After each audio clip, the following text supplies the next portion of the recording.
At last, we're taking a look at Soul Calibur 3, my favorite entry in the series. Everyone has at least one ultimate weapon, even custom and bonus characters. Some either have Soul Edge or Calibur as their legendary. And look, unlike the last game, no mystery effects. They tell you right away. And speaking of custom / bonus characters, their weapons are going to be on this list too. Two things. One, there are a bunch of weapons, so I'm adding in 2 extra tiers instead of the usual 5. And 2, I'm switching back to dull and competent instead of damned and crap. This wasn't an easy tier list to do, so there's going to be plenty of hard decisions to make. Alright, so check a video that is being shared on a channel that is my own and other stuff like that. You fail. Very few weapons are on this tier. They do more harm than good. Not only Rock is terrible in general, his legendary weapon isn't much better. The high attack buff and chip damage is tempting. Losing a harsh 4 HP on an attack is another story. The counter damage chance is smaller compared to the other legendaries. Throwing doesn't stack with damage buffs this time. You have to be real careful using this weapon. But a more careful strategy is to pick a different weapon, or better yet, someone else. The downsides in this game aren't as brutal as Soul Calibur 2's, but this is still a bottom spot. Han Guang suffers from erectile dysfunction. The 120% damage buff isn't much. Auto guard break isn't always reliable, but can help if you're lucky. The effect works with dealing chip damage, but this version of Han Guang doesn't deal chip damage. Oh, and 70% damage nerf. It's a long-range glass cannon at best, yet it's not much of a cannon. This is still his best weapon despite being in the F tier. At least the version differences aren't all over the place. Sadly, even Taki's legendary Kreese Naga devolved as well. The damage has been nerfed to 90%. The damage deals almost as much as the chip damage. But hey, it's got a longer reach, right? This is the only legendary weapon that heals you through guard impact. Unless you mastered guard impacting, don't count on it. Even if you manage to guard impact, it heals a very little amount. Hell, I'll take soul charge healing over this any day. Her other weapons are clearly better. It's not as dangerous as Rock's and Yun Sung's legendaries, nor is she terrible, but having this on the D tier would be too generous, so it belongs here instead. Now onto the dull tier. Tira's Soul Edge is the weakest variant of Soul Edge. Attack buffs over time, deals chip damage, and pushes back further 130%. All of that while losing 3 HP over time. Most of the Soul Edge variants don't drain the enemy's health, just like in Soul Calibur 2. This acts as a risky timer. The chip damage and knockback isn't too bad, but it's still a risk when losing health when trying to build up damage over time. Ixion is a safer alternative. It's still amazing how she can pick up that big motherfucker with one hand. The next one is another Soul Edge variant belonging to Cervantes. It's another glow down compared to the previous game. The huge attack buff is still there, but so does the minus 4 HP over time. The health drain is replaced to prevent counter damage and longer reach. Well, it looks bigger anyway. I was gonna rate this higher, but this is the only weapon that harms you faster than the rest that has the losing HP over time effect.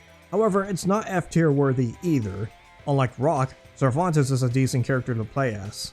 Styx and Vagathon are better alternatives despite not having a huge damage buff.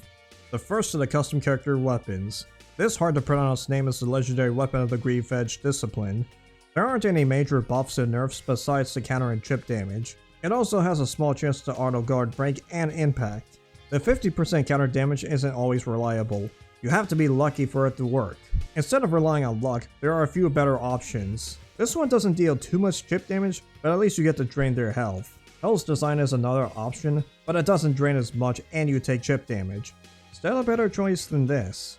Miser's legendary weapon has a similar problem. At least you don't have to be lucky for it to work, preventing counter damage and auto guard break while dealing chip damage and having a longer reach. I rated this higher due to the user yet again and other options I'll talk about soon. This is the most boring legendary weapon to talk about besides the reference. Still, dealing chip damage and auto guard breaking is a good combination. This discipline also has better options than this one regardless. Lizardman's Soul Edge variant is the last of the dull tier. Its effects are similar to Tira's besides the damage. 140% attack buff initially instead of over time. It's a little better but still has that losing health and no draining enemy problem. I've said my piece when I was talking about Tira's variant since it's similar. It's safer than Cervantes' Soul Edge at least. Oddly enough, this is his best weapon despite the HP reduction. I still hate Lizard Fuck regardless. Out of the way, hurry up and disappear! Plenty more entries on this tier other than the other 2 tiers. Mitsurugi's Soul Edge is in the middle of the variants. For whatever reason, Mitsurugi doesn't use his Soul Edge against Abyss despite it being his legendary weapon. This one is all about power, 130% attack buff with even more over time, and 50% counter damage chance. He still loses 3 health over time. It's a glow up compared to the Soul Calibur 2 counterpart at least. It's still the lowest on the competent tier because it doesn't offer much other than the damage buffs. Two-handed sword is early game fodder, Masamune got nerfed hard, and Damascus sword relies on guard impact. You win yet again, but still belong at the lowest tier. One of the 2 legendary Chinese blades, Dujiao Gui, is next on the competent tier. This is another one that's there.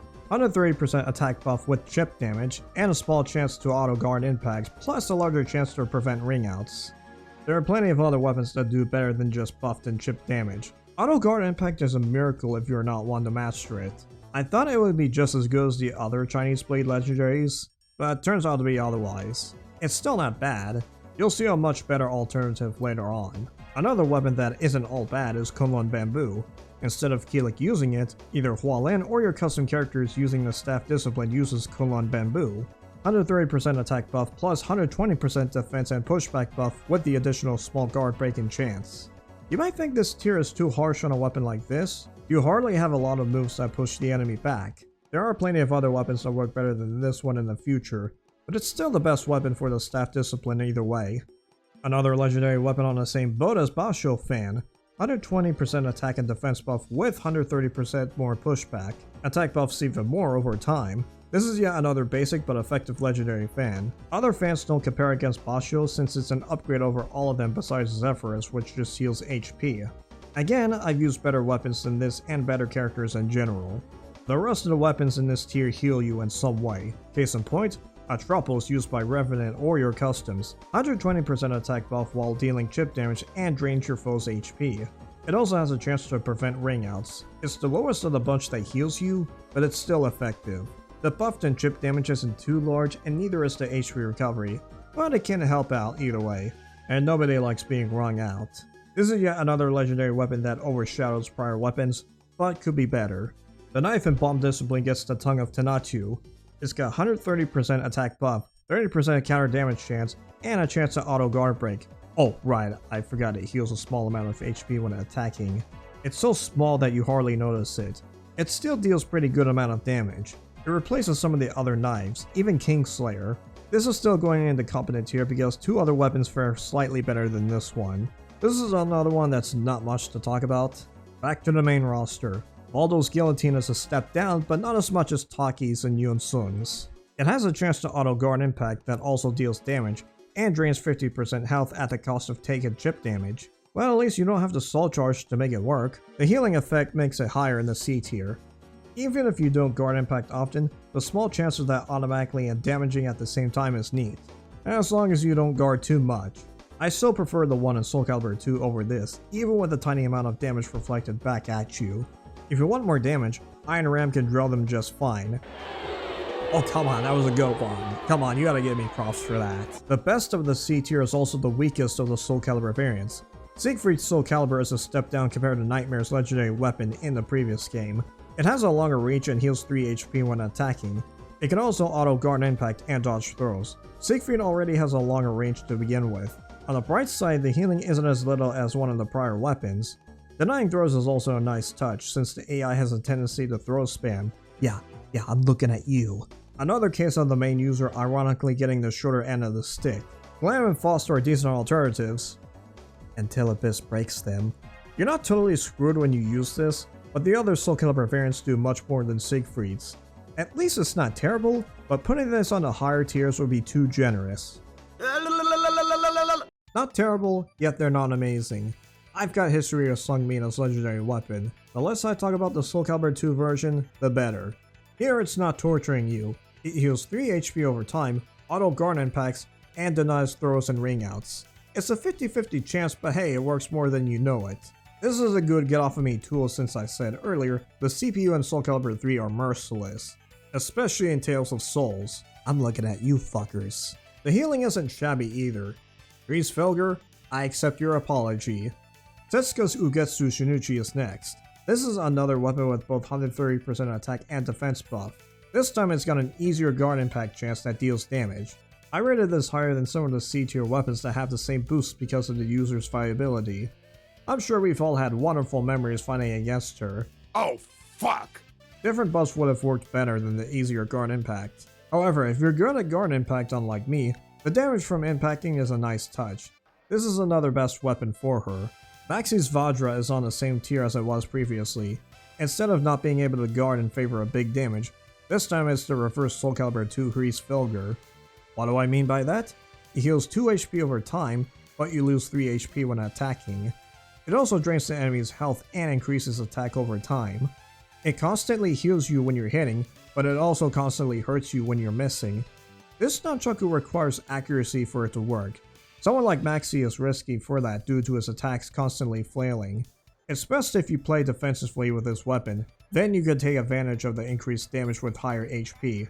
If losing HP on attack scares you too much, then change Kozuga will be a safer alternative. Speaking of nunchucks, Shuangle is next. This is what you call an anti-defense weapon. This deals chip damage and auto guard break. It can also heal 3 HP for each attack and guard impact more easily.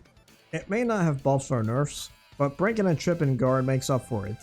Lilong's moveset is also just as offensive as Maxi, especially if you spam AB.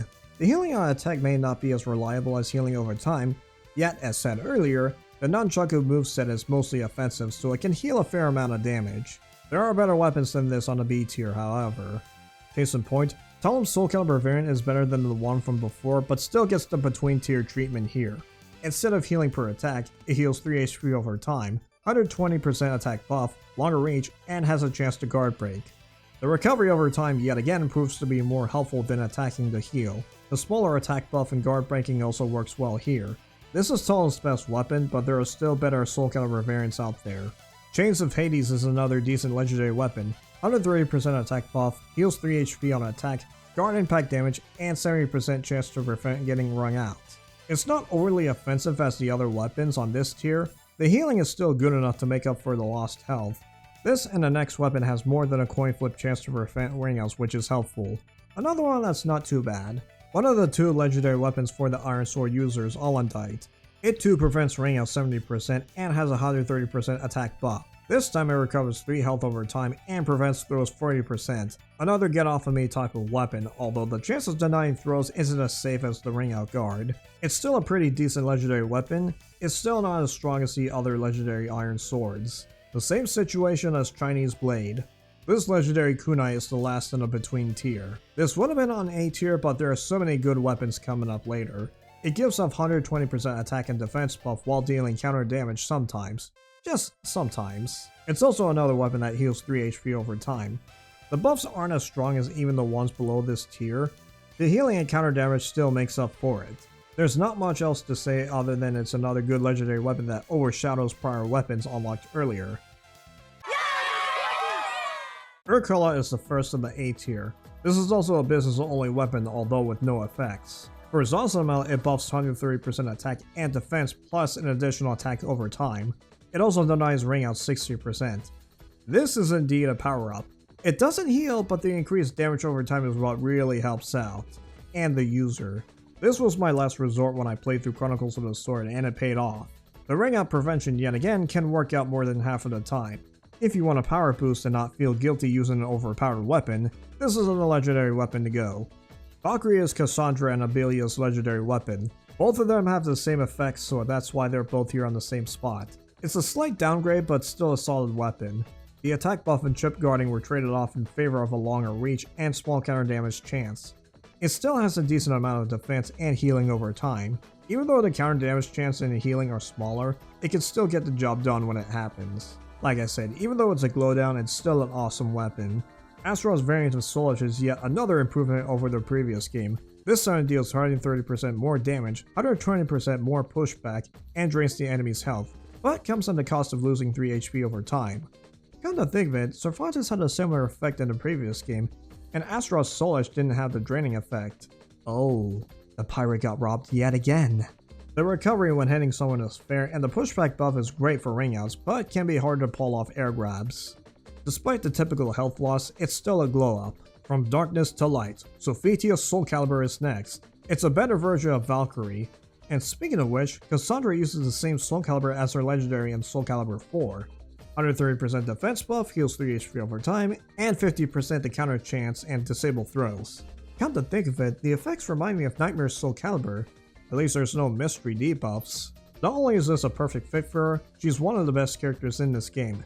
The healing and added defense add survivability along with the anti-throw chance. Even with all of that, her Soul Calibur is still in the middle of the variants because the other two are superior. Let's break some bones with this legendary Chinese sword. It deals more damage over time and 50% counter damage chance. Its 120% pushback buff is an understatement. It pushes back farther than you think. Lastly, it heals 3 HP on attack, which is another noticeable but not reliable healing. The stack and damage and pushback buff is what makes it, well, a Bonebreaker sword. It's surprisingly better than I thought. The moveset is pretty solid in the first place, even better in the arcade edition. It's not stupidly overpowered, but it still remains on the later spot in the awesome tier. Another weapon that might seem OP but not too much is Amy's Unicorn. This was one of Raphael's weapons in Soul Calibur 2 with a different name. It's got power and healing, 120% attack buff with even more over time, heals 2 HP over time and 3 HP when attacking. You might think that's excessive, but the later weapons on this list will prove why it's here instead. This amount of damage isn't as large as the other weapons, even with additional attack over time, and the gradual healing is also not too much. It's still a fantastic rapier to use for survivability and power. Now the next one may surprise you considering that it's not a healing weapon. The Lance Discipline was busted enough to begin with, so here's a weapon that is even more of a pain in the ass to deal with. Dreadnought's attack gets stronger over time, plus the 40% counter damage chance. This is also an anti-defense weapon due to dealing chip damage and auto guard break. This is the most anti-defense weapon on the list, even more than Shuang Lei. There are a few more lances with 4 effects, but this one pushes them aside. At least you don't hurt yourself when you attack or lose defense. It's still a powerful weapon that punishes cowards that block often. You thought this was OP enough? Well... Scatter and die! We're going even higher. Ivy's legendary weapon gets an upgrade. In Soul Calibur 2, I didn't like this weapon. That's not the case in this game. It gets a whopping 140% attack buff. It also comes with healing 3 HP over time and preventing ringouts. The only downside is Tekken chip damage. Now does that sound familiar? Despite Tekken chip damage, the healing and huge power boost is what makes it really good. If it wasn't for that side effect, I would have rated it higher on this tier. Speaking of glow up, Yoshimitsu's legendary weapon gets that treatment too. It has a chance to deal counter damage, even more damage over time. The draining and auto guard impact effects are there too. It's not as damaging as the previous one, but at least you don't take chip damage. The damage can get insane the longer the battle goes. The recovery is also pretty good, and the auto guard impact, although rarely, is still a nice safety net. Also no soul charge required to make it work. I never thought this with all weapons would be on this spot, but here it is. Liddet's legendary weapon has a 120% attack buff and has a chance to auto guard break. Not much, so what gives? How about healing 4 HP on attack and draining the enemy's health? It doesn't matter if you hit or miss, you'll still heal off that damage. This heals even more than Unicorn, and let's not forget that BK heals the user too. So needless to say, this weapon makes you quite healthy. Despite the lower damage buff, it's still a pleasant surprise. Helix Soul Calibur variant is next. Despite the smaller 2 HP recovery over time, the 130% attack and 120% defense buff is what makes it better than the previous Soul Calibur variants. Guard Impact also deals damage. The attack and defense buff really helps them out. It's like a combination of Talam's and Sophitia's Soul Calibur but with slightly less healing. This is one of the more fun legendary weapons to use. It can either be used offensively with its guard impact and base damage, or defensively with the added defense and healing. Best of both worlds. I was debating whether this or the next variant deserves to be here, or the next tier, because both are some of the best legendaries in the game. After using both recently, despite being a difficult decision, this Soul Calibur is S tier worthy. Finally, Kilik has a great ultimate weapon. Lastly, on the lower S tier, yeah, you heard me right, lower S tier, Murasame used by those annoying katana users such as Arthur. Combine the busted moveset with a weapon that's also very strong and you get this. It's got 130% attack buff, plus even more over time, and drains a good amount of the enemy's health. Just 50%, by the way. Oh, and you lose 3 HP over time. The draining effect mitigates the loss of health. Even if you don't go full force, you'll still get back the lost HP fast when you hit them. Why, you thought the damage buff was a bit too much? Well... Warning. Demonic presence threat level 5 entering main laboratory. I'm gonna be honest, the choices on this tier were so difficult that I had to add it in the first place. They're all equally as good as each other, so let's spin the wheel to decide who gets to go first.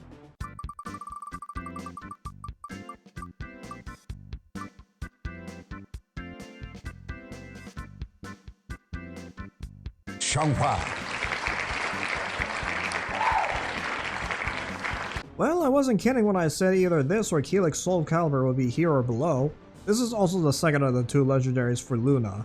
Heals 3 HP over time, 130% attack buff, and 50% chance to deny and deal counter damage. By the way, this is the same sword, so both of these users have the same effects. It deals pretty nasty damage sometimes. The healing and counter prevention also adds survivability. This is a major glow up compared to Soul Calibur 2. Not only is Xianghua still good in this game, her Soul Calibur is the best variant so far.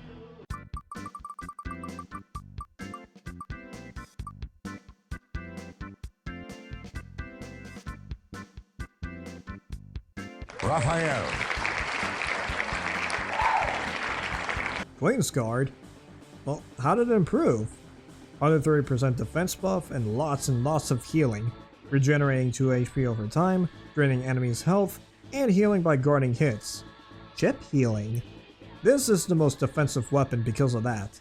Even if you don't care too much about defending, this weapon will keep you alive. This is honestly my favorite legendary weapon in the game. Well, looks like turning a vampire really paid off instead of taking reflected damage. Last but not least, Nightmare yet again. His soulish variation gets the top spot. It's also used by Strife and other Iron Sword users. Its effects are the same as Murasame, but this time it's got a 140% damage buff. 10% more power, still overpowered as fuck. You still have to play offensively to make it work. Once again, the HP loss can easily be fixed by his 50% drain effect. It's just as crazy when you're playing as an Iron Sword user. Spam AB for days! Like I said, this was a really difficult to decide what's the best of the best, so they're on the same level. Okay, looks like I covered all the legendaries in Soul Calibur 3. Some are painful to use, and some are just as busted as fighting against Setsuka. This was not an easy tier list to do due to having so many weapons. What do you think? Do you agree or otherwise? The legend will never die. Unless you've hit rock bottom. Hey, thanks for watching. If you want to see more of my stuff, subscribe and hit the bell, okay? Thanks, bye.